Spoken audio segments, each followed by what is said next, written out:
As you know, I'm a middle-aged man, so to say the middle-aged man has a lot of energy, that's a tremendous compliment. I believe that it's because of passion. If you don't have passion in your life, you're not going to find the energy. Passion in your business or in your peace movement? Well, passion in what I'm doing, and especially here in Nepal, the movement for peace, because peace here in Nepal is so important for not only this nation, but this entire region. If you look at Nepal, it was historically the crossroads between east and west and north and south. When I look at the ethnic diversity of Nepal, the Sherpas and their Mongolian heritage and the basically Indian ethnic base to the south, as well as everything else in between. This was really the historical crossroads of Central Asia. Metaphorically, because you're crowned by the Himalayas, and this has been a spiritual land, as it was the birthplace of Lord Buddha. This is also a place that can be a beacon for people in this region, whether good or bad. And therefore, I think the peace here in Nepal is so important for the rest of Central as well as South Asia, given the current circumstances in the world today, in this region. You talked about ethnic diversity. Is this an advantage or disadvantage? No, I think it's a tremendous advantage for Nepal. Because although you're a population of close to 40 million now, right? 35. 25. Well, even with a population base of 25 million, to have that diversity is something that can be exemplary if Nepal is able to bring all those diverse factions together as an example to other nations with ethnic diversity.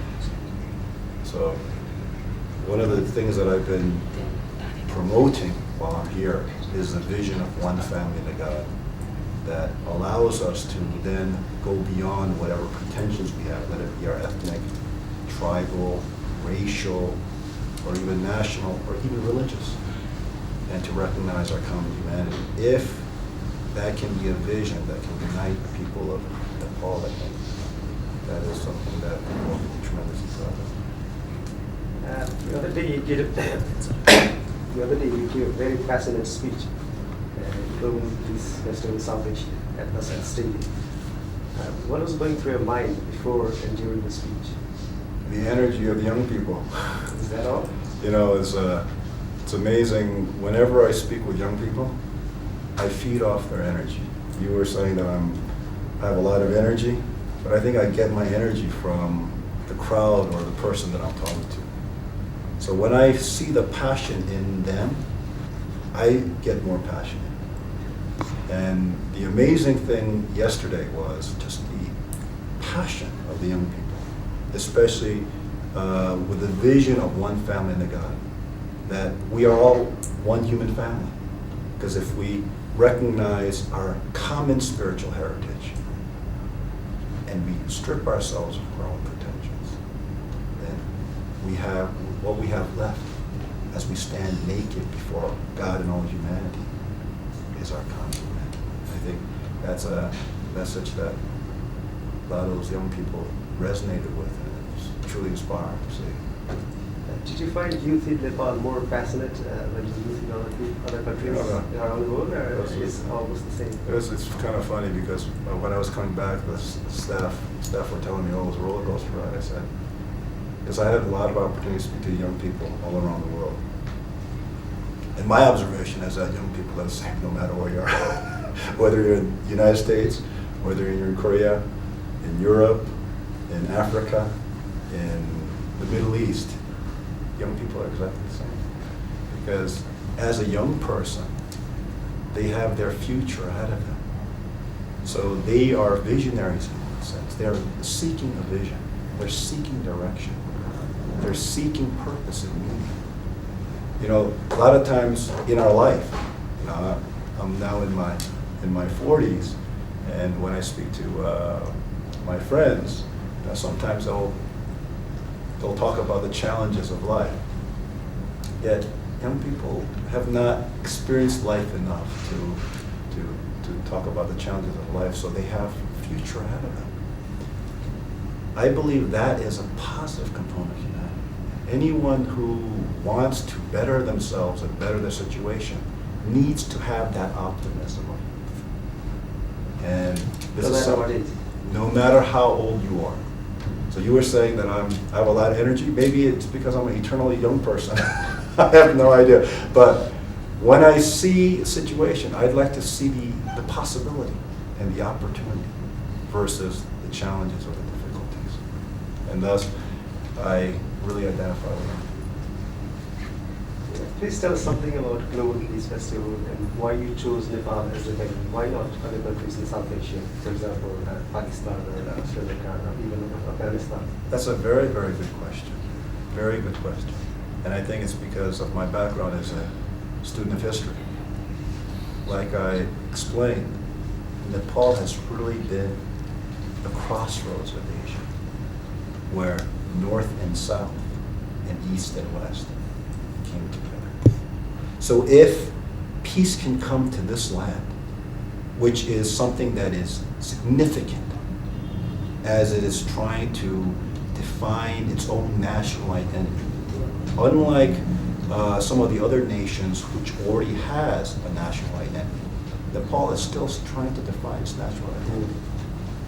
And the diversity here in Nepal is something that also makes this part so unique, which is connected to its heritage, because it was the crossroads of Asia, North and South, East and West.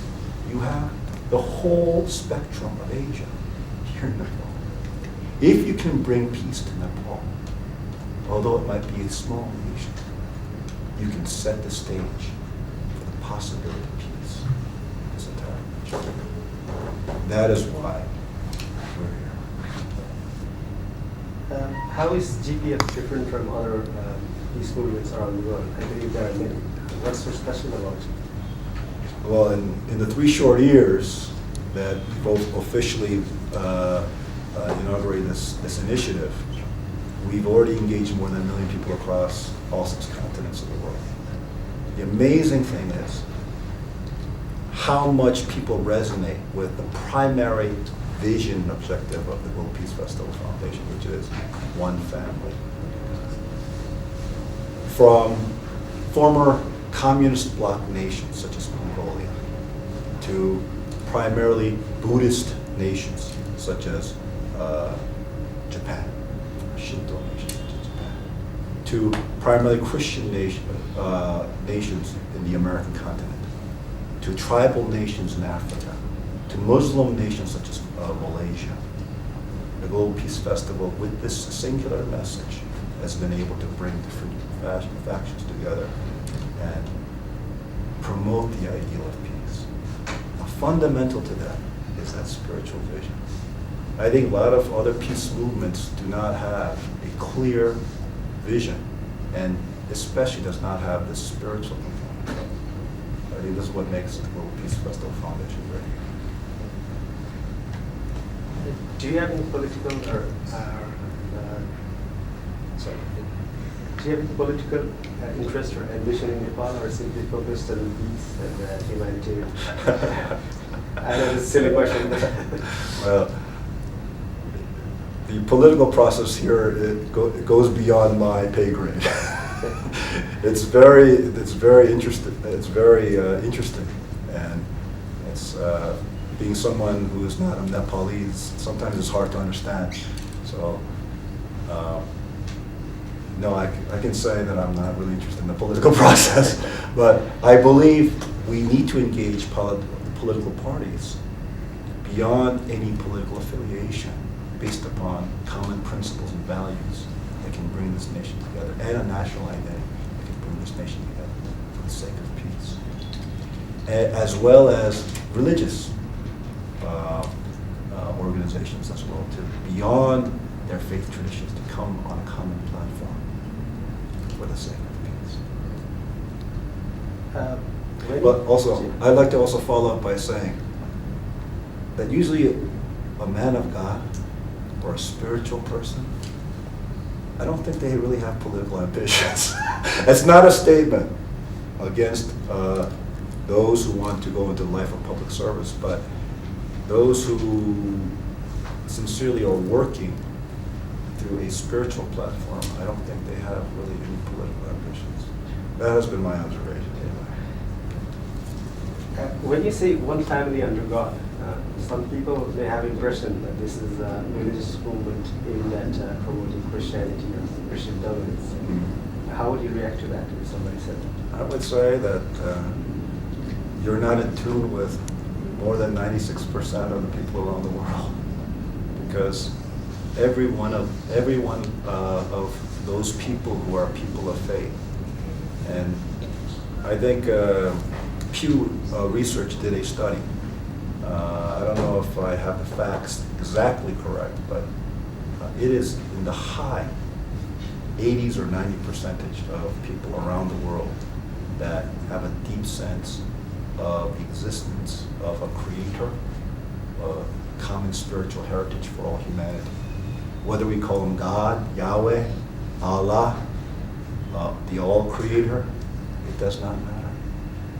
But the fact that there is one creator is something that I think most people in their life accept. If the word God offends, then I would, or is a reflection of just a Christian faith, then I would say one needs to kind of broaden one's mind, because when you're trying to establish a slogan and you create one family under God in Christianity and one family under Allah in Islam, and you fall in, you state one family under the something else and another religion, then you are falling into the same framework that separates people of faith. So, for lack of a better terminology, we've stuck with the vision of one family of God. But we try our best to explain that when we are referencing God, we're talking about a creator. And one thing that I found out is that many people of faith around the world, regardless of their faith tradition, are broad enough and open enough to accept that fact and really resonate with it. Probably the misconception is about terminology more than the philosophy. And you know what? Language has always been a barrier. Words have always been a barrier. And if we try to do anything to address the sensitivities of individuals based upon certain words, there's nothing we can really say. So I think the most important thing is actually education and really clarification in terms of what the position is.